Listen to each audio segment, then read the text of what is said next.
এক নম্বর, রুহের জগতে, আত্মার জগতে আছেন। আত্মার জগতে যদি সমস্ত খবর নিতে চান, পাইতে চান, মুখ বন্ধ করবেন। লব্বে বন্ধে, চশমে বন্ধে, গুশে বন্ধ। বন্ধ করেন, চোখ বন্ধ, কান মুখ বন্ধ, বন্ধ করবেন, চুপ থাকেন।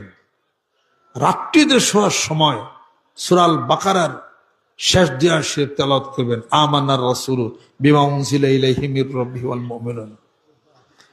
এটা 3 বার, আয়াতুল কুরসি 3 বার, সূরা নাস 3 বার, বিসমিল্লাহির রহমানির রহিম সহকারে পয়রা শুয়ে থাকবেন। হাদিস শরীফের মধ্যে আসছে, তার ভিতরের আত্মাটা আল্লাহর আরশে বিচরণ করে,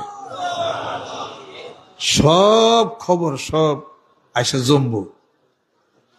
মুখে থেকে বলতে ইচ্ছা করবে, বলবেন না, চুপ থাকবেন। যত চুপ থাকবেন তত খালি বাড়বো। পাইছেন একটা জিনিস? এবং যদি এই আমল করতে পারেন, জিন শয়তান আপনার বাড়িতে উপদ্রব, চুরিদারি সব বন্ধ করবে। হাদিস শরীফ শানে নজরুল আছে।